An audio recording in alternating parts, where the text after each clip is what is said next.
नमस्कार, आप सभी को नवरात्रों की हार्दिक शुभकामनाएं। आप सभी का मैं भक्ति ज्ञान चैनल में फिर से स्वागत करती हूँ। आइए नवरात्रि के प्रथम दिन बात करते हैं माँ शैलपुत्री की और उनकी पूजा विधि की। नवरात्रि के त्योहार का पहला दिन माँ दुर्गा के शैलपुत्री स्वरूप को समर्पित होता है। पर्वतराज हिमालय की पुत्री होने के कारण इन्हें शैलपुत्री कहा जाता है। माँ दुर्गा का यह रूप बेहद शांत, सौम्य और प्रभावशाली है। घट स्थापना के साथ ही माँ शैलपुत्री की विधि विधान से पूजा की जाती है। आइए सुनते हैं माँ शैलपुत्री की कथा। माँ दुर्गा को सर्वप्रथम शैलपुत्री के रूप में पूजा जाता है। हिमालय के वहाँ पुत्री के रूप में जन्म लेने के कारण उनका नाम शैलपुत्री हुआ।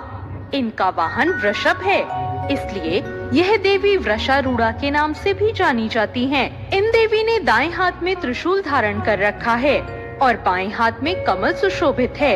यह देवी प्रथम दुर्गा हैं। ये ही सती के नाम से भी जानी जाती हैं। उनकी एक मार्मिक कहानी है। एक बार जब प्रजापति ने यज्ञ किया तो उसमें सारे देवताओं को निमंत्रित किया, लेकिन भगवान शंकर को नहीं। सती अपने पिता के घर यज्ञ में जाने के लिए विकल हो उठी और वो शंकर जी से कहने लगी कि हमें वहाँ चलना चाहिए। शंकर जी ने कहा, उन्होंने सारे देवी देवताओं को निमंत्रित किया है, लेकिन हमें नहीं। ऐसे में वहाँ जाना उचित नहीं है। लेकिन सती नहीं मानी और उनका प्रबल आग्रह देखकर शंकर जी ने उन्हें यज्ञ में जाने की अनुमति दे दी। जब सती अपने पिता के घर पहुँची तो सिर्फ उनकी माँ ने ही उन्हें स्नेह किया। उनकी बहनों की बातों में व्यंग और उपहास के भाव थे। भगवान शंकर के प्रति भी सब में तिरस्कार का भाव था। दक्ष ने भी भगवान शंकर के प्रति अपमानजनक वचन कहे।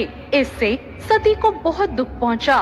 वो अपने पति का ये अपमान सह न सकी और योगाग्नि द्वारा अपने आप को जलाकर उस यज्ञ की अग्नि में भस्म कर लिया। जब भगवान शंकर को इस दारुण दुख का पता चला कि सती ने खुद को भस्म कर दिया है, तो भगवान शंकर ने इस दारुण दुख से व्यथित होकर उस यज्ञ का विध्वंस करा दिया। यही सती अगले जन्म में शैलराज हिमालय की पुत्री के रूप में जन्मी और शैलपुत्री कहलाई।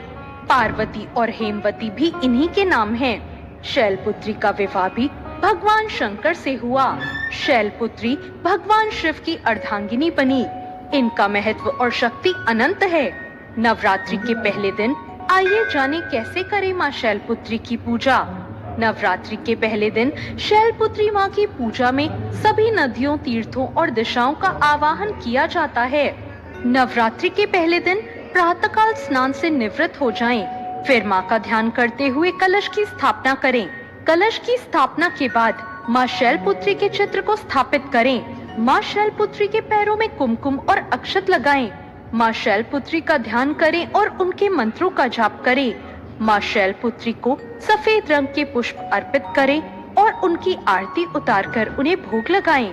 माँ शैलपुत्री का मंत्र, या देवी सर्वभूतेषु माँ शैलपुत्री रूपेण संस्थिता, नमस्तस्यै नमस्तस्यै नमस्तस्यै नमो नमः। पहले से लेकर आखिरी दिन तक नवरात्रि की पूजा में कपूर का इस्तेमाल बेहद शुभ माना गया है। कहते हैं कि माँ दुर्गा की पूजा में कपूर के इस्तेमाल से उनकी विशेष कृपा प्राप्त होती है। मान्यता है कि माँ शैलपुत्री को सफेद वस्तुएं प्रिय है, इसलिए नवरात्रि के पहले दिन माँ दुर्गा के शैलपुत्री स्वरूप को सफेद मिष्ठान का भोग लगाया जाता है। इसके साथ ही उन्हें श्वेत पुष्प अर्पित करना बेहद शुभ माना जाता है। तो ये थी माँ शैलपुत्री की कथा। आपको ये कथा और जानकारी कैसी लगी, कमेंट करके जरूर बताएं।